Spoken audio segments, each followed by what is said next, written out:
Good Monday to you, lads and lasses of the pipe smoking community. It's March, it'll be March the 14th. I'm making this on Sunday. It's the 13th today, but it'll be the 14th tomorrow. And happy Good Monday to you. I'm here to deliver you of your Monday blues. Smoking today a special pipe that my son, Boldo Donahue Nicholas, got me. And just a beautiful pipe. Him and young Aaron Thompson both have this pipe. And so they wanted to bring me into the club. And notice the Celtic knotting on both bands of the silver. And notice that nice bird's eye in there. I think Nick got this for me on eBay. I'm not sure. Real nice pipe. I really like the shape. I've really grown to love this shape. And it's a real good pipe. I'm breaking it in with some Black Gold Plus. Somebody wrote me this week and said, took your advice and I got myself some Captain Black. I did not say Captain Black. I don't know how many times I've said this on all my videos. It's not Captain Black. It is Black Gold from HighlandCigars.com. It's the only place you can get it. And it's called Black Gold or Black Gold Plus. Or you can get their Pete's Moss, which is TK6 if you get it from Pipes and Cigars. But Pete's Moss is better. And it's delectable. And I can't imagine smoking a better tobacco for today, especially. It's about 59 degrees over here in Fresno, gray and rainy, and I'm not going to complain about the rain. Not one bit. And so we're doing okay, and we're thankful and grateful for the rain.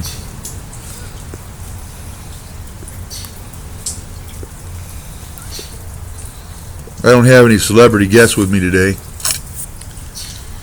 Just me. And I'm cold.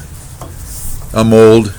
So all my joints are hurting me because of this cold weather and the moist weather over here. I know I'm a poor sort of an Irishman. But I feel like I'm a little bit closer to home when I have this kind of weather. I've romanticized Ireland. I don't know about you guys, but never been there. And probably I'd want to go there before I went to Israel. Never have wanted to go to Italy or any other place, but I sure want to go to Ireland. And it's such a mystical longing in my heart. I don't know if it could live up to what I'm expecting of it. But if I could see Kara Thompson and the rest of you guys over there, yeah, that'd be good too.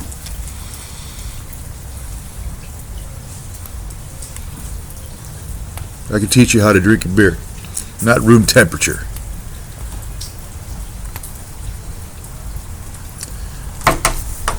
In any case, today we're talking about the curse of pervasive unenjoyability. It's a yada yada da da da da da theme throughout the book of Ecclesiastes. The curse on man to enjoy himself fully if enjoying himself is the point. But the book of Ecclesiastes gives you keys. It gives you the secret of how to do it. How do you get to a state where you can enjoy yourself all the time, no matter what? Without tripping the curse of hedonism, which is boredom, which then causes you to always want more than you have to enjoy yourself. So we're in Ecclesiastes 6, and we're close to half of the book in Ecclesiastes 6. Actually, it is half of the book because it's only 12 chapters. And the first two verses of Ecclesiastes 6, if you got the good book in front of you, it goes like this: there is an evil that I have seen under the sun. You remember what under the sun language means. Under the sun means secularism. It means atheism. It means secular humanism, existentialism, anything that denies that there's anything transcendent other than what we see with our five physical senses and experience in our mortal life. There's nothing beyond natural law. There's nothing beyond nature under the sun. When they're speaking from a biblical or Christian standpoint, Solomon will say under heaven, something that transcends the sun, something that exists apart from nature. So Solomon says there is an evil that I've seen under the sun, and it lies heavy on mankind. So that includes all of us. A man to whom God gives wealth, possessions, and honor, so that he lacks nothing of all that he desires, yet God does not give him power to enjoy them. But a stranger enjoys them instead. This is hevel. This is vanity. This is meaningless. This is unprofitable. This is insignificant. This is vapor. This is air. It is a grievous evil.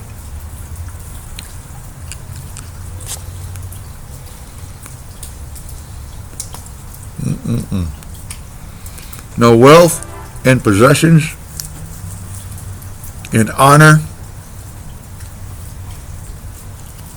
Those things to a typical Hebrew man were the typical lottery win. I mean they were the way in which they describe utopia. And along with these three, there would be included a multiplication of children and livestock, long life, deliverance from one's enemy. And basically all these things are included in the song on Fiddler on the Roof. You know, if I was a rich man, yada, yada, yada, yada, yada, yada. And so I love that. I have a love-hate relationship with that movie since I had a daughter. But I love the movie. And that song basically contains everything we just read, a Hebrew man's idea of what the meaningful, enjoyable life really is. Now, we've been reading this for a while, and we learned in chapter 5 and verse 19 that the ability to enjoy wealth and possessions and to be able to accept with thankfulness and gratitude our status in life and our station in life and the job we work in relentlessly every day is a gift of grace that can only come from God.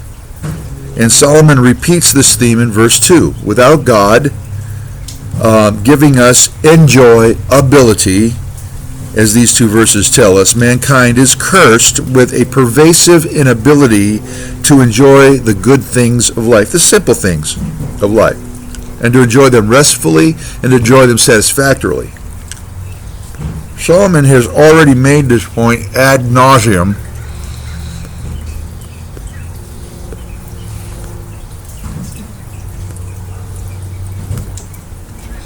In the other chapters that we read, he'll make it again in chapters that we'll read in the future. But now he's ending the first half of the book by bringing his thoughts to a final and ultimate conclusion for those who live life solely as if there was no God under the sun. And to those people that find that their lives are empty and missing something, meaningful enjoyment and satisfaction are those things that he's trying to help them get. Because people that have everything and yet feel they miss something, that's what they're missing. They're missing those two things: meaningful enjoyment and satisfaction. And this is also including basically anyone, even those who profess faith in Jesus Christ, even those who believe in God but live as if they themselves and not God are in control of their destiny and sit on the throne of their own lives. It's one thing to say, I trust in the sovereignty of God. I believe that God's all-powerful, omniscient, and omnipresent. And yet at the same time, live your life as if everything depends on you, that you are the one that's in control, that you are the most important person in the universe, that the universe is anthropocentric, that it's man-centered instead of theocentric, God-centered, and Christocentric, Christ-centered. There's only one way to beat the pervasive curse of dissatisfaction and disappointment in life, or what I call unenjoyability. And before we're finished with this chapter in a couple of weeks, you're going to know beyond all doubt what that is. Dagnabbit, I just pulled a Michael Rizzo.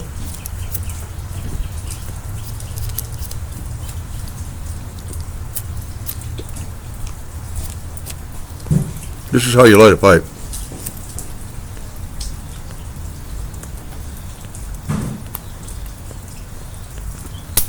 Okay. Solomon all but gives himself away in this chapter, especially in verse 2 when he mentions these big three: wealth, possessions, and honor. And the reason I say this is because these three things were what God gave Solomon. We are told in 2 Chronicles chapter 1, 7 through 12. Let me set the story up for you. The temple had just been built, and it's finished, and after offering 1,000 sacrifices and making inquiry of the Lord to reveal his will to Solomon, he spends the night before the brazen altar waiting on the Lord. And as he does, this is what we read. That night, God appeared to Solomon and said to him, "Ask for whatever you want me to give you." In other words, make three wishes, basically, right? And Solomon answered God, "You have shown great kindness to David my father and have made me king in his place. Now, Lord God, let your promise to my father David be confirmed, for you have made me king over a people who are as numerous as the dust of the earth. Give me," and this is what he asked for, "give me wisdom and give me knowledge that I may lead this people. Since this is your heart's desire," and then God answers Solomon, he says, "Since this is your heart's desire, and that you have not asked me for wealth, possessions, or honor, nor for the death of your enemies, and since you have not asked for a long life, but for wisdom and knowledge to govern my people over whom I have made you king," oh, if we only had a president like that, "therefore wisdom and knowledge will be given to you, and I will also give you wealth, possessions, and honor, such as no king who was before you ever had, and none after you ever will." Wow.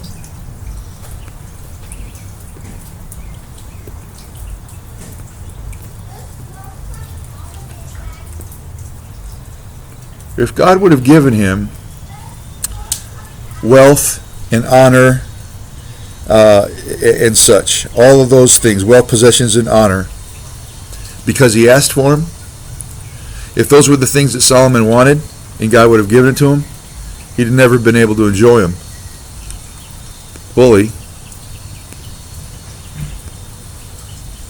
because he'd never have enough. But because Solomon asked for wisdom and knowledge, those things were safe to give him, because wisdom and knowledge would help him know how to enjoy them. I thought you said that we need to know God before we can enjoy it. That's right. And the Bible says, and this man wrote it, the fear of the Lord, or faith in God, reverential respect and faith in God, is the beginning of wisdom. And knowledge of the Holy One leads to understanding. So it's pretty obvious Solomon is using himself as an example in chapter 6.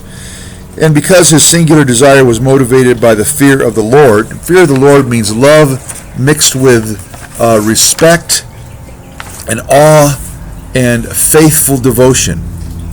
Not a cringing, cowering, hell and brimstone kind of fear. But because of that, he had the fear of the Lord. He wanted those gifts of grace that would enable him to serve the Lord well, ruling over his people well. In other words, he sought the Lord first, and all other temporal, earthly blessings were added to his wish list and granted to him. This is a running theme throughout the Old and the New Testament. Deuteronomy 13, 11 through 21, for instance. This is what it says. So if you faithfully obey the commands I'm giving you today to love the Lord your God and to serve him with all your heart and with all your soul, in other words, if you fear the Lord, then I'll send rain on your land in its season, both autumn and spring rain, so that you may gather in your grain, new wine and oil. And I'll provide grass in the fields for your cattle, and you'll eat, and you will be, keyword, satisfied. Now notice this next warning very carefully, because it's a running theme as well throughout the Bible. He says in verse 16, be careful or you will be enticed to turn away and worship other gods and bow down to them. And then the Lord's anger will burn against you, and he will shut up the heavens so that it will not rain, and the ground will not yield or produce, and you will soon perish from the good land the Lord is giving you. In other words, God will stop up the flow of blessings, which he does by either taking the blessings away somehow or by allowing you to keep the blessings but not enjoy them. And again, that's a wow moment. So the language used to say the same thing is in verse 2 when it reads, God does not give him the power to enjoy them, but a stranger enjoys them instead. This is vanity, it's a grievous evil. Said another way, the same God who gives all blessings to flow in our lives is the one who also finds it necessary to give us the grace to enjoy them, because the ability to do so naturally is beyond our grasp, because part of the curse of sin and the fall of Adam and Eve was a pervasive inability in all human beings to enjoy the simple good things of life on their own. And God can withhold from us the same ability to enjoy the good things that he blesses us with if we unprioritize our relationship with the very one who gives it, which makes it all meaningless and a grasping after the wind. Basically, if you want to enjoy the gifts, then don't desire the gifts first, desire the giver first. And then the gifts will follow and you'll enjoy them. But prize him first, estimate him first, value him above all other things, and then when you get all other things, they won't have the power to create in you a greed that cannot be sated. Who comes to mind in mythology?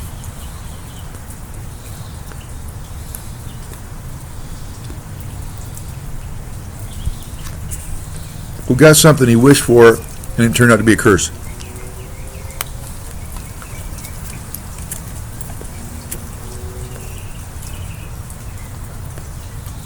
An easy one would be Midas. King Midas found out the hard way that getting what you wish for might not be what will ultimately make you happy. As the story goes, like this. As the story goes, after freeing a satyr, which turned out to be a servant of the god of wine, Dionysius, Midas was granted his supreme wish of being able to turn things to gold just simply by touching them. And at first it looked like a pretty good thing, but then when talking to his daughter and taking her by the hand, he found that what looked at first like it'd be a good ultimate blessing turned out to be a grievous evil, a curse, and of course she turned to gold and it killed her. Usually the thing we want the most, we think will bring ultimate enjoyment to us in our lives, takes the place of God in our hearts and cuts us off from those we love. Have you ever found that to be true? Boy, I have. Not only in my lives, but all kinds of lives. We worship what we want, and what we want usually is what we are holding out for,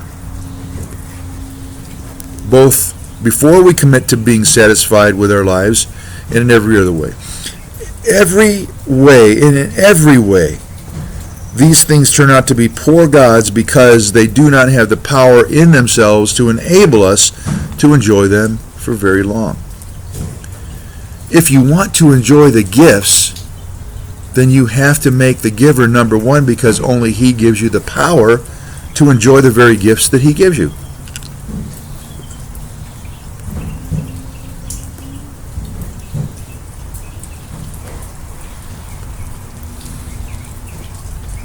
It's a little simplified, to say it, but you need to be careful what you wish for. Because you just might get it, and with it something you didn't bargain for. What is that? The ultimate dissatisfaction and disappointment of the very thing you wanted, because it didn't deliver the goods. You might be temporarily gratified by some temporal pleasure, but not ultimately satisfied. True satisfaction brings with it rest, not anxiety, and the tendency to overindulge, but rest. You're resting it. You don't fear losing it. You don't hold it so tightly that, like Lenny in Mice and Men, he had a tendency of holding the things he loved so tightly he squeezed the life out of them. You hold them loose. You're not worried about whether you're going to enjoy them tomorrow. You just want to enjoy them today.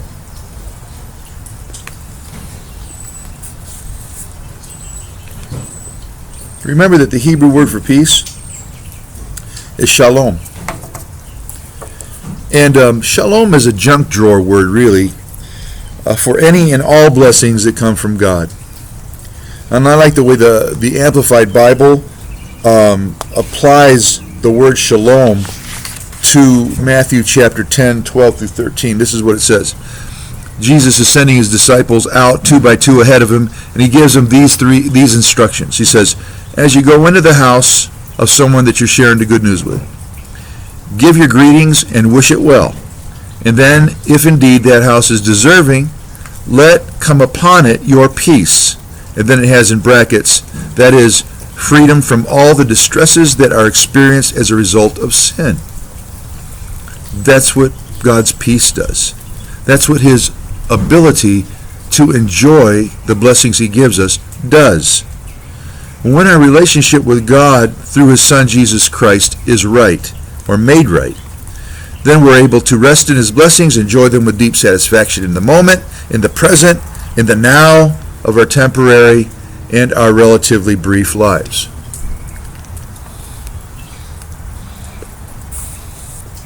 That's the problem with today.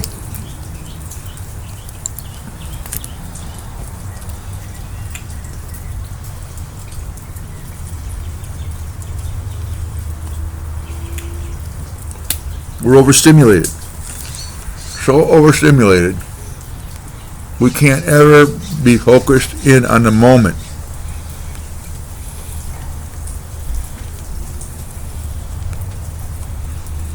It's not that we're too sensual. It's that there's so much sensuality going around that we cannot ever enjoy a sensual moment. Solomon got this. Though he started well, he ended up passing on his blessings to a foolish son who cost him the very kingdom that he inherited, ultimately. Solomon enjoyed the blessings too much, to the point where he served the gift and not the giver, and in his case it started way back when he got engaged in geopolitics and hedged on what God had prohibited, which was intermarriage with other tribes, and he committed that sin like 1,200 times. Then he fell in love with those very women, and he loved those women more than he loved God, and made temples for their gods for them.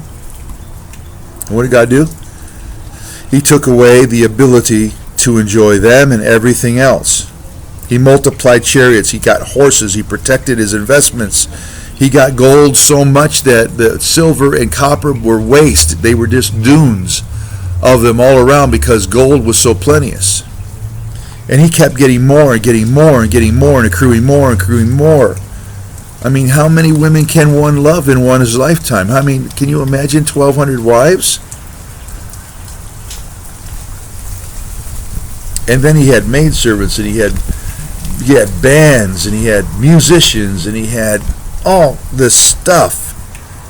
And this pervasive curse The fallen human tendency to not be able to enjoy God's good blessings because God takes a second seat to them was the evil that Solomon had seen under the sun.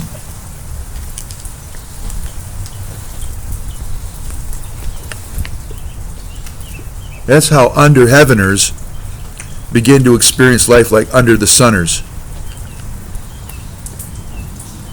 And their belief in God becomes truncated when it becomes intellectual, a mere verbal assent, but they don't live their lives like that. In secret, they don't acknowledge Him. They don't seek Him. They don't love Him with all their heart, mind, soul, and strength.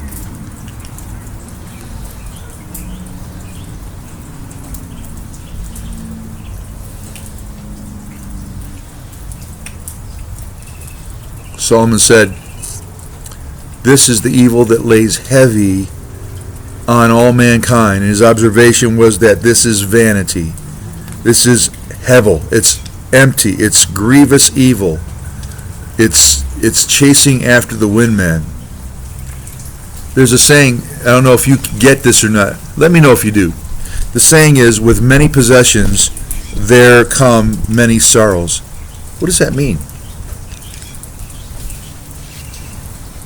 With many possessions comes many sorrows.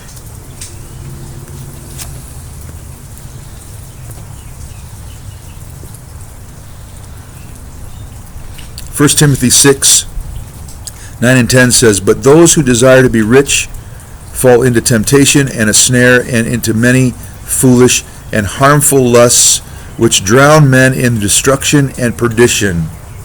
For the love of money is the root of all kinds of evil, for which some have strayed from the faith in their greediness and have pierced themselves as a result with many, many sorrows." Now, if you're a pipe smoker, one of the things that characterizes the majority of pipe smokers is that they are an antithesis to that. We don't care if we get real rich or not, as long as we have our pipes. We don't mind if we get poor, as long as we have our pipes and good tobacco. We're good. On land, on sea, at home, abroad, I smoke my pipe and worship God. Our entire lives should be lived as worship to God in anything we do, whether it be attending the cathedral, riding our bike, drinking a beer, smoking our pipe. If done with a heart full of thanksgiving and humility, can be an act of worship. Johann Sebastian Bach.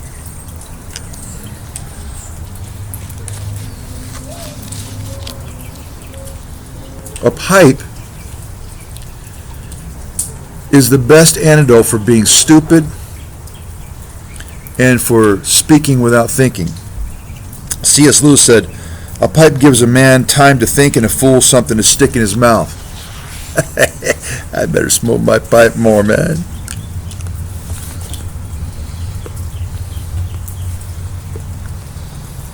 An Indian proverb says, "A pipe is to the troubled soul what caresses of a mother are for her suffering child." I have found that to be true.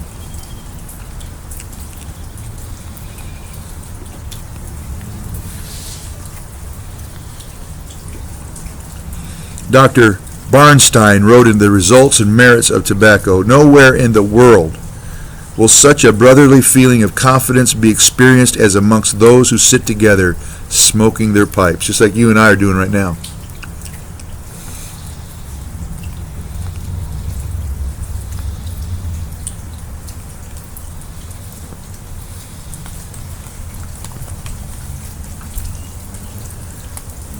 I like what Ben Johnson said. He says, "The pipe marks the point at which the orangutan ends and the man begins."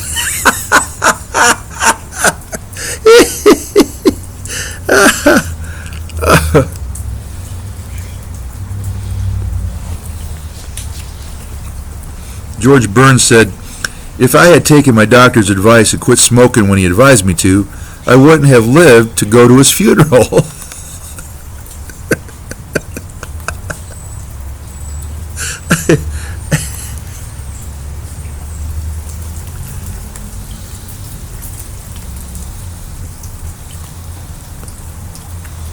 So, pervasive inability to enjoy ourselves. Pervasive unenjoyability.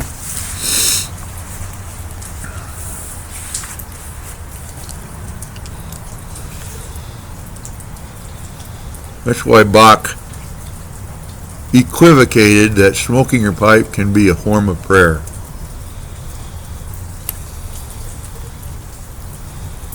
When I'm grateful. And I'm grateful to God for many, many things. One of which is you guys and gals. So, I don't know, put this to heart if you want. Make some comments if you'd like. I'd like to read them, see what you think, see where you're coming from. And can't wait to start seeing some dialogue about this. Until tomorrow then, when I post this to all of you, both in Ireland and abroad, and in the States, Sancha.